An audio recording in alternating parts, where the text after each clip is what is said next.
200만 원에서 300만 원씩 안정적으로 이렇게 현금흐름이 나올 수 있기 위해서 좀 수단들 이런 것들을 총 정리해 주신다면 뭐가 있을까요? 일단 뭐 고리타분한 얘기지만 삼층연금이라고 되어 있잖아요. 공적연금, 그 다음에 뭐 퇴직연금, 그 다음에 개인연금인데 이 위에 퇴직연금과 개인연금은 기간이 정해져 있습니다. 그래서 안정적으로 200만 원, 300만 원을 말씀하셨지만 사실 그게 약간 제한이 있어요. 그리고 200만 원, 300만 원 만들기가 사실 쉽지 않습니다. 그 공적연금과 합쳐가지고 내가 피크인 구간에는 맞을 수도 있어요. 뭐 퇴직연금, 개인연금 합쳐가지고 요거 뭐 몇백 나오고 이렇게 했을 때 한 65세부터 70세까지는 요만큼이 나올 수 있겠구나 만들 수는 있는데 그게 평생 갈 수도 없고 평생 가는 게 꼭 중요한 것만도 아니다. 나오면 좋겠지만 안 되시는 분들이 제가 경험한 분들 대다수거든요. 그러니까 저 어떻게 해요? 이 정도는 쓰고 살아야 될 것 같은데 이거 저 마련 못 했는데 어떻게 해요? 라고 걱정하시는 분들이 많이 있는데 200, 300만 원 나오면 좋겠지만 아니어도 크게 문제 없고 그리고 그 나오는 구간들이 일단 국민연금 나중에 안 줄지도 모르잖아요. 어떻게 될지 그거는 우리가 통제할 수 있는 영역이 아니에요. 그렇게 따지면은 연금저축이나 어디에 뭐 넣어둔 연금이 금융회사가 파산하고 나중에 우리나라가 진짜 정말 못 사는 나라가 돼가지고 이제 이 돈 못 드립니다. 은행 문 닫고 증권사 문 닫을지 어떻게 알아요? 그건 이제 신뢰로 가는 거고 그런 건 우리가 통제할 수 없으니까 묻고 가는 거죠. 그러면 공적연금 기본적으로 내가 월급 받고 계신 분들, 소득이 있는 분들 내라는 만큼만 내더라도 최소한 40%까지도 아니죠. 소득 대체율이 40%라고 하는데 그건 40년 냈을 때의 얘기고 한 30% 수준의 소득 대체는 될 것이다. 택도 없는데요? 라고 하지만은 우리가 지출은 그만큼 줄어들 것이고요. 그러면 준비를 해야 되는 게 뭐냐면 지출이 줄어들지 않는 그 구간 동안에 어떻게 탄탄하게 2, 300 정도 아니면 3, 400 정도의 소득을 마련할 것이냐인데 그때 활용할 수 있는 자산들이 생각 외로 많이 있습니다. 뭐 주택연금이나 이런 것들도 가진 게 집 한 채예요. 그게 대단한 거예요.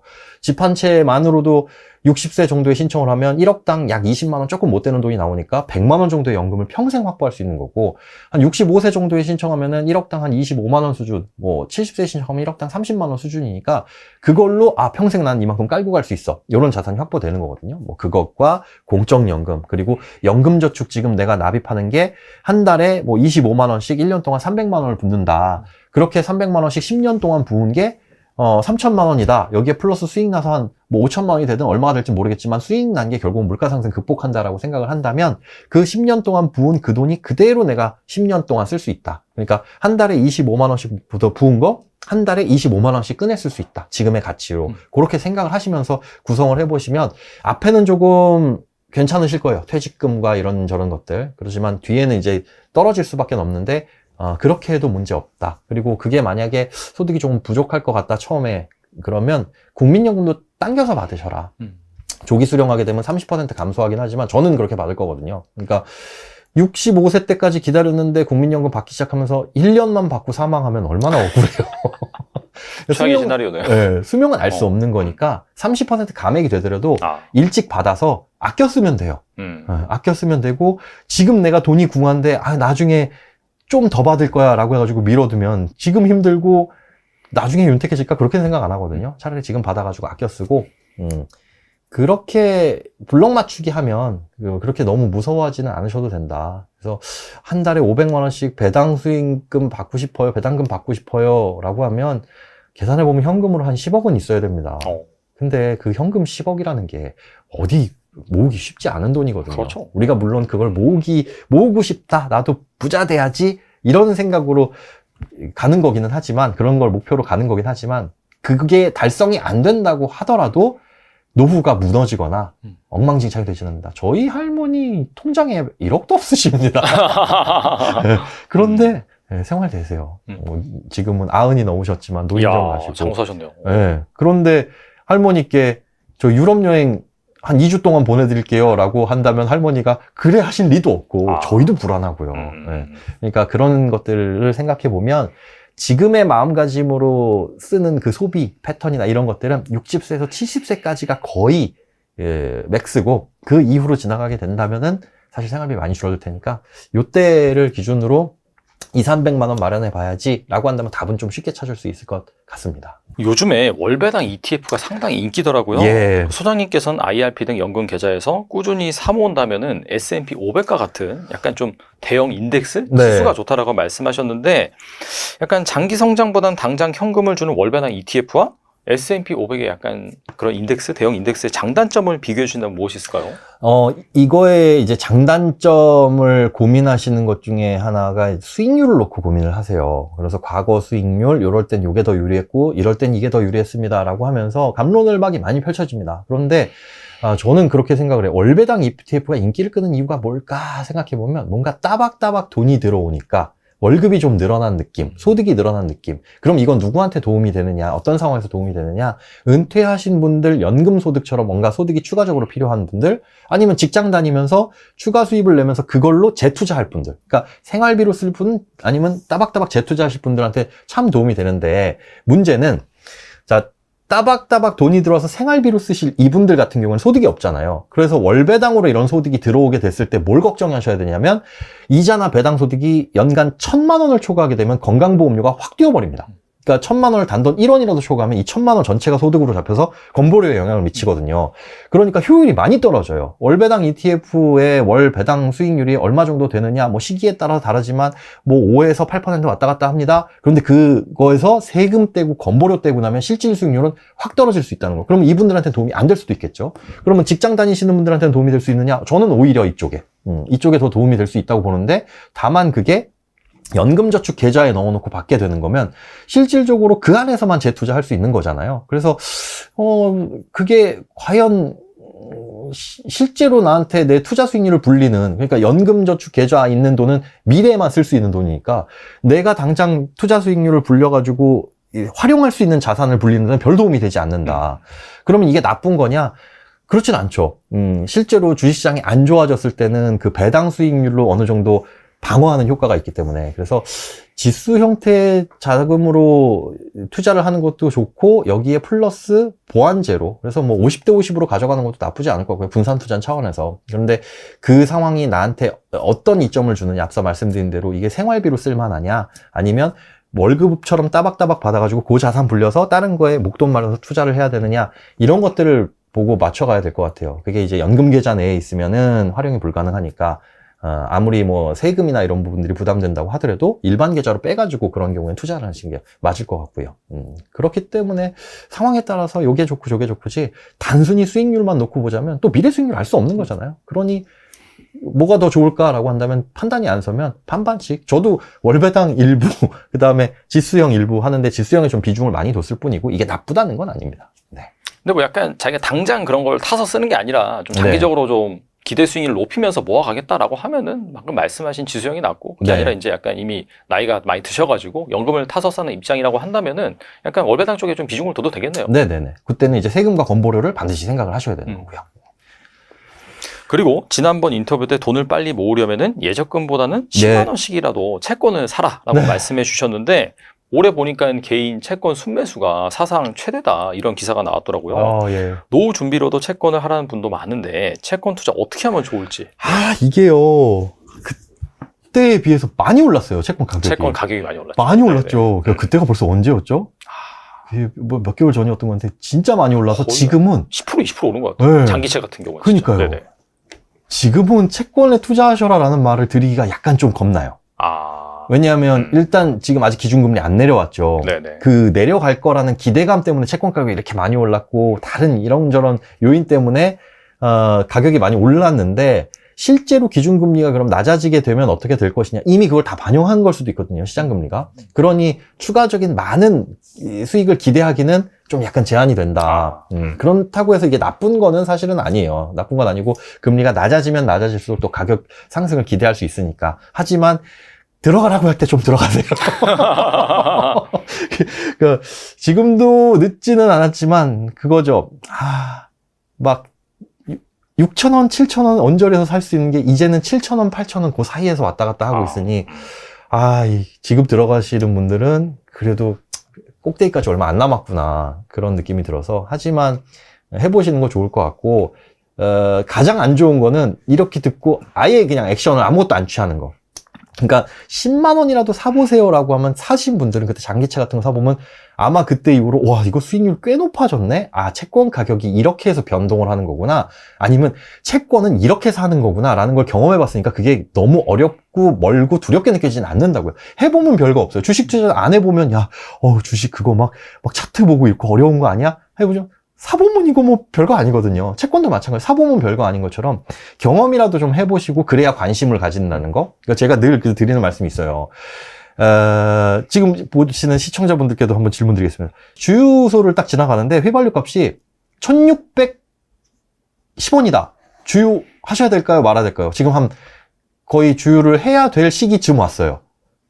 해야 될까요? 말아야 될까요? 1610원이 좀 싼 편 아니에요? 그쵸? 네네. 그러면 휘발유 차시네요. 네네. 네. 이게 차가 없으신 분들이나 경유차, 전기차 분들은 1610원이 싼 거야, 비싼 거야 몰라요. 모르죠. 네. 관심이 없기 때문에. 혹시 경유 가격 아시나요?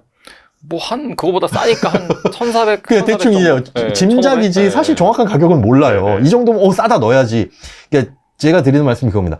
주식이든 채권이든 무엇이든지 간에 내 돈이 단돈 10,000원이든 10만 원이든 들어가 있어야 관심을 갖고 늘 판단을 하게 돼요. 코스피 지수가 이렇게 떨어졌어? 야, 뭔 일이 생겼구나. 라는 관심을 가지지. 안 그러면 그건 그냥 언젠가 발표한 마치 다른 나라의 아침 기온처럼 전혀 상관없는 숫자가 돼버리는 거거든요. 그렇죠. 그러니까 이거 지금 하시면 수익률 대박 냅니다. 이런 게 아니라 해보셔야 관심을 갖게 되고 내가 투자 판단을 할 수 있는 어떤 기준이 생긴다라는 거. 그래서 지금도 채권 투자라는 게 나쁘진 않은 건데 왜 먹을 수 있는 기대 수익이 많이 줄었습니다라고 하는지 해보셔야 한다. 그래서 10만 원 정도라도 뭐 큰 돈이든 작은 돈이든 한번 들어가 보셔라. 들어가 보시고 그렇게 해보시면 이렇기 때문에 예금 적금보다는 차라리 이걸 하라고 했구나 이런 것들을 경험을 통해서 아시게 될 수 있을 것 같아요. 한 퇴직금 1억 정도만 갖고 은퇴를 하시는 분들도 꽤 있을 것 계시죠. 같은데 이 돈으로 노후 준비를 한다면 어떻게 하는 게 좋을까요? 1억을 그대로 한 달에 83만 원씩 꺼내 쓰게 되면은 1년에 1,000만 원, 10년이면 다 고갈되겠네요. 물론 이제 어딘가에 넣고 불리게 될 테니까, 불어나게 될 테니까 조금 더 꺼내 쓸 수는 있겠지만 결국은 그 불어나는 수익률이 물가 상승 극복하면 잘한 거거든요. 수익률과 물가 상승이 똔똔이다 라고 한다면 그래도 나쁘지 않은 거니까 1억이라는 가치를 우리가 10년 동안 쓸 때 한 83만 원 수준 정도의 수준, 100만 원도 못 꺼내 쓴다라는 거예요. 그러면 이걸로 노후 대비가 될 수 있을 것이냐는 이 1억을 가지고 어디에 놓고 어디에 쓸 거냐가 중요하다고 생각하진 않아요. 상황에 맞춰 다 다르거든요. 예를 들자면 그런 거죠. 60세가 됐는데 내가 가진 게 집 한 채야. 그런데 5억짜리 집인데 여기에 주택담보대출이 아직 1억 남아있어. 이런 경우에는 1억으로 주택담보대출 갚으면서 주택연금을 신청하는 것도 좋은 방법이 될 수 있고요. 아니면 내가 65세부터는 그래도 국민연금 보험계에 있으니까 그때부터는 뭔가 많이 나올 텐데 뭐 우리 배우자도 그렇고, 그런데 문제는 지금 은퇴하면서 5년 아니면 빨리 직장을 나오는 바람에 한 10년 이 정도는 도저히 뭘 쓸 게 없어 라고 한다면 이 1억을 그 기간 동안에 어떻게 제일 최대한 활용을 할 수 있는지 그 방법을 찾아야 되거든요. 그러니까 1억을 예를 들어 어디 월배당 ETF에 넣어놓고 이렇게 받으시면 제일 효율적입니다 라는 건 굉장히 일률적으로 적용할 수 없는 그런 답을 드리는 거고, 1억이라는 돈이 내가 지금 노후를 준비하는 데 있어 어느 부분이 가장 취약한지 거기에 이제 블럭 맞추기 하듯이 끼워 넣는 게 제일 중요하다고 생각을 해요. 지금 노후 대비에 대해서 걱정스러워 하시고 어려워 하시는 분들은 막연해서 사실 그렇지, 우리가 조금 구체적으로 대비해야 될 시기는 은퇴부터 공적연금 나오기 전까지, 그러니까 65세 요 시기까지가 가장 사실은 대비가 어렵고 대비를 잘만 하면 좋은 시기거든요. 왜냐하면은 그때는 지출이 줄어들지 않아요. 그냥 쓰던 가닥이 있으니까 자녀도 은퇴를 안 했다면, 알겠죠. 경제적인 독립을 안 했다면 쓸 돈도 많거든요.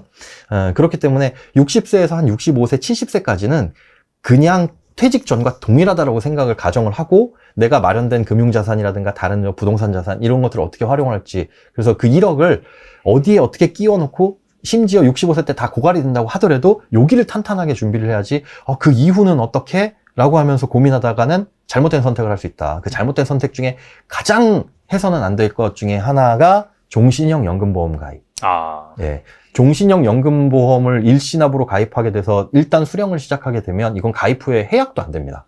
그런데 평생 동안 필요할 것 같아 보이는 연금이 그 액수의 자체도 화폐 가치가 떨어지면서 물가가 상승하면서 나중에 가면 갈수록 이거는 푼돈이 되는 거고, 나중에 80세, 90세 때는 60세만큼 돈을 쓰지도 않을 거란 말이죠. 근데 막연하게 그때 돈이 필요하면 어떡하지? 나는 1억밖에 없는데, 아유, 이거 내가 언제까지 살 줄도 모르는데 이걸로 쓰고 있다가 고갈되면 어떡하지라는 걱정에 그런 걸 덜컥 가입해버리면 그거야말로 진짜 최악의 선택이 될 수 있다. 그래서 그것만큼은 하지 마시고 다른 것들 활용할 수 있는 여러 가지 방법 중에 나에게 맞는 거, 지금 60세에서 65세, 길게는 70세, 요때를 가장 탄탄하게 대비할 수 있는 게 뭘까? 이런 것들만 좀 고민을 해보셨으면 좋을 것 같습니다. 라이프 사이클상 돈을 가장 많이 모을 수 있는 시기가 한창 직장 생활을 하고 어느 정도 좀 연차가 찬 한 3, 40대 그 정도일 것 같긴 한데 네. 이때 약간 조심해야 되는 절대 하면 안 되는 소비 있다면 무엇이 있을까요? 이게 앞서 말씀드린 그거예요. 재벌처럼 쓰는 소비 습관. 근데 말씀하신 것처럼 그 돈을 가장 잘 모을 수 있는 황금기, 골든타임이라고 할 때가 딱 그때까지거든요. 어떻게 보면 3040 이게 소득이 올라가기 전까지, 그러니까 결혼을 하기 전까지 혹은 독립을 하기 전까지예요. 이때는 누가 통제를 하지도 않고 나 혼자 벌어서 나 혼자 쓰니까 마음껏 쓸 수 있어요. 그러니까 200만 원 벌더라도 오마카세 갈 수 있어요. 근데 500만 원 버는 가정에서 애 둘 키우면서 오마카세 못 가요. 못 가죠. 네. 이게 현실이거든요. 그런데 아이러니하게도 그렇게 그 말씀드린 그 시기, 골든타임까지가 돈을 가장 잘 모을 수 있는 시기인데 가장 쉽고 자유롭게 쓸 수 있는 시기라는 거. 이때를 통제하지 못하면, 이때 재벌처럼 쓰게 되면 나중에 3040, 50 돼가지고 돈 많이 벌더라도 쓰든 가닥이 있기 때문에 못 모읍니다. 이 지출 습관이라는 거는 정말 처음에 잘못 들이면 고치기 진짜 어렵거든요. 간혹 가다가 고치시는 분들을 보는데 그런 분들이 어떤 경우가 있냐면 집이 진짜 완전 속된 말로 쫄딱 망한 경우. 잘 살다가 망해가지고 집에 차 앞딱지 붙고 경매 막 넘어가고 네네. 와 우리 집 진짜 망했구나. 이런 굉장히 큰 고비를 겪고 아 돈은 이렇게 쓰면 안 되겠다. 이런 걸 겪지 않으면 웬만해서는 안 돼요. 우리가 다이어트나 뭐 어떤 건강관리도 병원 갔더니 위험합니다. 이렇게 하시면 곧 응급실 가셔야 될 정도예요. 아니면 지금 수술하셔야 됩니다라는 충격을 받지 않으면 그냥 뭐 맛있는 거 좀 줄이시고요. 술, 담배 줄이시고요. 스트레스 줄이시고 이 정도는 충격이 안 오거든요. 돈 관리도 마찬가지요. 그런 큰 충격 받지 않으면 고치기 어려우니까 20, 30, 40 되면서 소득 늘어났다 하면서 뭐 좀 더 쓰지 차 좀 바꿔볼까 하는 그런 생각 하시면 절대 안 된다. 지금이 마지막 기회다. 난 결혼하기 전까지 바짝 모아야 돼. 60세까지 일할 수 있어가 아니라 결혼을 난 35살에 할 거야. 그러면 35살까지만 모을 수 있어. 라는 각오로. 그 이후에는 이제 쓰기 바빠. 월급이 늘어나도 1000만 원씩 월급 받는 대기업 다니시는 분들도 한 100만 원씩 저축하시기 어렵습니다. 애들 키우다 보면. 그게 현실이에요. 실제로 제가 여쭤보거든요. 네네. 모 대기업에 가서 진짜 그 정도 급여가 되시는 분들한테 월급 100만 원 이상씩 받으시는 분들 손들어 보세요. 강의 때 얘기를 하면 한 1%에서 5% 남짓? 100만 원 저축하는. 네, 100만 원 저축. 그래서 주택담보대출 원리금 갚는 분들이 계시니까 그것까지 포함을 해서요 라고 한다면 그제서야 한 10% 정도. 그거 포함을 하면은.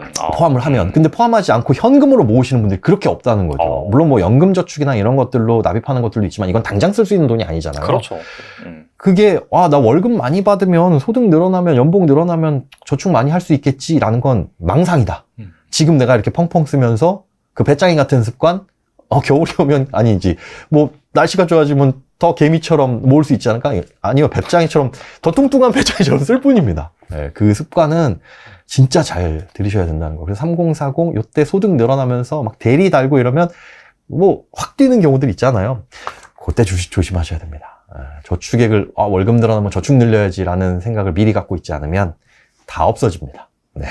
소비를 늘리기 쉬운데 여기서 줄이기가 진짜 힘들어요. 진짜 사실. 힘들어요. 진짜 힘들어요. 막 있던 차를 팔기 어렵잖아요. 최고의 수단이죠. 이게 소비라는 게 결국은 편함이거든요. 편함, 내 편리함, 그 편안함 이런 것들과 연결되는 거기 때문에 소비를 줄이는 건 결국은 내가 불편해지는 거예요. 그걸 감수하는 건 웬만한 노력이라든지 각오 없이는 안 되기 때문에 아예 처음부터 맛을 안 들이는 게 좋다. 안 들이는 게 좋다. 제발 분에 넘치는 소비는 안 하셨으면 좋겠다. 저는 호캉스, 말이 좋아 호캉스지 그걸 도대체 호텔에 가가지고 물론 다른 소비 줄여서 가는 건 이해합니다. 네네. 네, 다른 소비 줄여서 와, 진짜 열심히 저축 잘했고 그러니 나를 위한 보상으로 1년에 한 번 정도 어디 뭐 먼데 난 해외여행도 바라지 않아. 그냥 하루 정도는 확 있고 럭셔리한 호텔에서 그래 부자처럼 한번 써보자. 그리고 그걸 계기로 아 돈이라는 게 이렇게 좋은 거구나. 모아야 되겠구나라는 동기부여가 될 수 있다면 모르겠는데 아 마치 남들이 하니까 SNS 보니까 이쯤 되면 가야지. 날 더워지면 가야지.